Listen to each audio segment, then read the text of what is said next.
Bueno, yo soy Juan Esteban Fernández, soy sociólogo de acá de la Universidad Diego Portales. En este momento soy estudiante de magíster de la Universidad Católica. Eh, Soy asistente de investigación del Laboratorio Constitucional, donde trabajo junto a Claudio Fuente. Más que el tema indígena, a mí lo que me interesa estudiar son las relaciones que existen entre un Estado, ¿cierto?, que rige en un territorio donde existe diversidad cultural, y los pueblos indígenas que están bajo su jurisdicción. Evidentemente que la diversidad tiene más dimensiones, ¿cierto? O sea, hay migración y hay otro tipo de poblaciones que están dentro del territorio. Sin embargo, me parece que pueblos indígenas adquieren una importancia especial en la medida de que estos preexisten a la creación de los estados modernos. En primer lugar, aclarar que esta no es una investigación que hice yo solo, sino que la hicimos junto a Claudio Fuente, que es el director del Laboratorio Constitucional, docente de la Escuela de Ciencia Política de acá en la Universidad Diego Portales. Y nos interesa el tema constitucional porque, en el fondo, mucho se ha hablado de que, en el caso particularmente de Latinoamérica, de que el reconocimiento constitucional, las dimensiones de reconocimiento en las constituciones de América Latina no importa, ¿ya? Sin embargo, nosotros lo que queremos probar de alguna forma es que esto en verdad sí importa, ¿ya? La forma en que bajan las leyes a partir de la Constitución tiene un correlato en la realidad legislativa de cada país. Nosotros elegimos 13 dimensiones, ¿cierto?, que aparecen tanto en el convenio 169 de la OIT como en la Declaración de las Naciones Unidas sobre los Derechos de los Pueblos Indígenas del año 2007.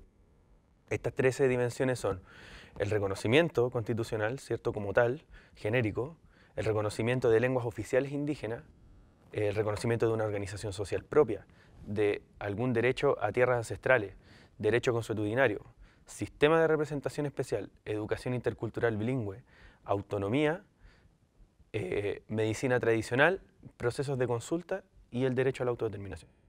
Bueno, nosotros utilizamos los datos del Constitute Comparative Project, que es un proyecto realizado por la Escuela de Gobierno de la Universidad de Texas, por la Escuela de Derecho de la Universidad de Chicago, en conjunto con Google Ideas, que tradujo 192 constituciones del mundo al inglés y que tiene un buscador particular que permite filtrar las constituciones de acuerdo a los intereses de la investigación.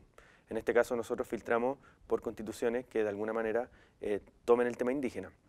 Nosotros seleccionamos, finalmente nuestra selección fue de 59 países que fueron seleccionados de acuerdo a los siguientes criterios. En primer lugar, que tenga población indígena debidamente documentada a través de censos o otras encuestas, digamos, de gran magnitud. En segundo lugar, que contengan la palabra indígena, aborigen, tribu o similares en la Constitución, ¿ya? En tercer lugar, nos interesaron todos los países de América Latina. Y en cuarto lugar, nos interesó que existieran algunas dimensiones que son particulares de determinadas regiones, como es, por ejemplo, la aparición del derecho consuetudinario en países africanos. En primer lugar, hicimos un análisis más bien descriptivo, ¿ya?, a partir de una base de datos que armamos, ¿cierto?, con estas 13 dimensiones que te dije hace un rato. Armamos una base de datos binaria, ¿cierto?, con cada una de las dimensiones, donde se contestaba sí o no, dependiendo si existía el derecho o no. A partir de eso nosotros hicimos un análisis descriptivo, ¿cierto?, de cuáles son las dimensiones que más se reconocen, cuáles son las que menos se reconocen, dónde están estas dimensiones, etc. Y en una segunda etapa hicimos un análisis de conglomerados a través del software SPSS, donde lo que hicimos es agrupar las constituciones de acuerdo a las dimensiones. Bueno, las tendencias generales que nosotros encontramos es que hay dimensiones que se reconocen más que otras en el mundo, ¿cierto?, hablando más en términos globales. Por ejemplo, vemos que lo que más se reconoce es precisamente el reconocimiento genuino, ¿ya? Este se reconoce en 46 de las 59 constituciones que analizamos.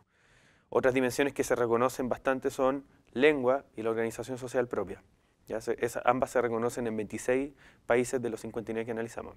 Algunos derechos que son los que menos se reconocen son la autodeterminación, lo cual llama la atención, pues es uno de los primeros derechos que reconoce tanto el Convenio 169 como la Declaración de las Naciones Unidas.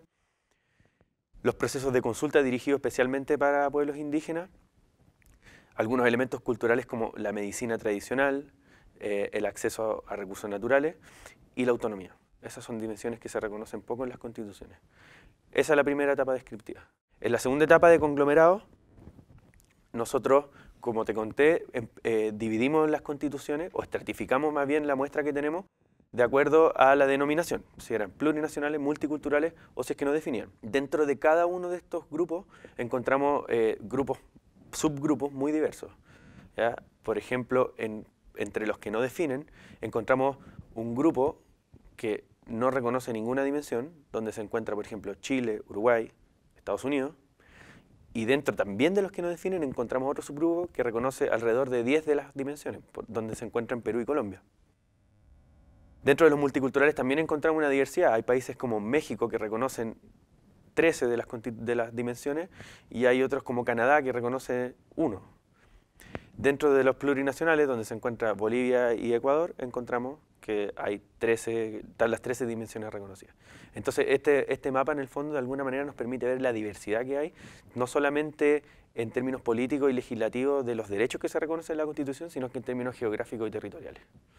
Mira, en el caso de Latinoamérica es bastante particular porque existe una diversidad tremenda en el territorio, ¿ya? O sea, hay países, tenemos por un lado Uruguay y Chile, que reconocen 0 derechos. Por otro lado tienes a Perú y Ecuador, que reconoce 13 derechos. Por otro lado tienes a Bolivia, que también reconoce 13. Colombia, que reconoce alrededor de 12. México, que reconoce mucho, ¿ya?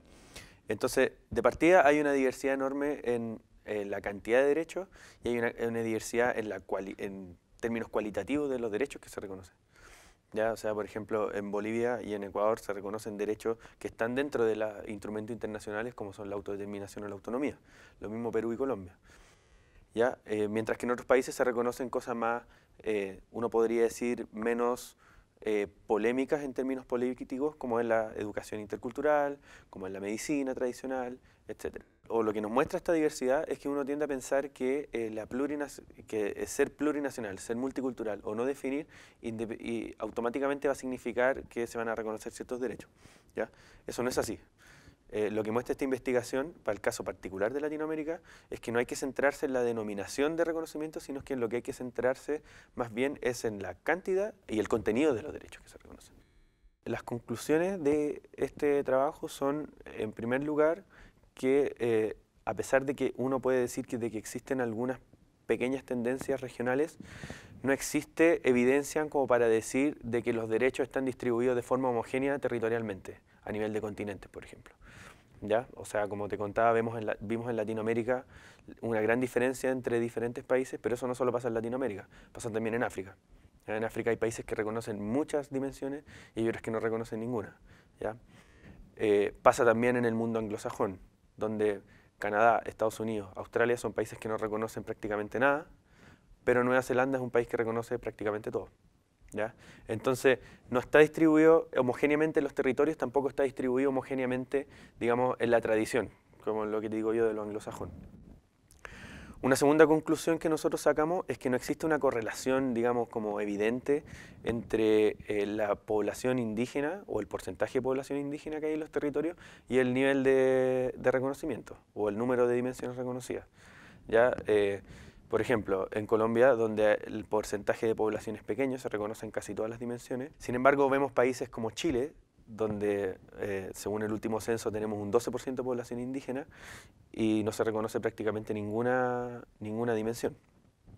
Entonces hay un tema ahí con el tema de la población indígena, no es algo que a priori nos diga sí, en este país se va a reconocer más. Otra conclusión y contribución importante que hace esta investigación tiene que ver con la idea de que la denominación de reconocimiento no se traduce necesariamente en el reconocimiento de derechos. ¿Ya? Es decir, hay países que son, como te decía, multiculturales, que no reconocen nada, otros que son multiculturales y reconocen prácticamente todo. Dentro de los no definidos también tenemos una diversidad enorme, donde también hay países que no reconocen nada. Entonces, no necesariamente porque un país decida hacer una reforma constitucional y transformarse en un país multicultural, eso va a significar que van a haber determinados derechos. Lo mismo pasa con los plurinacionales. Así como también no porque un país no se defina ni pluri ni multicultural, no va a reconocer nada. Esa es otra contribución importante que hace.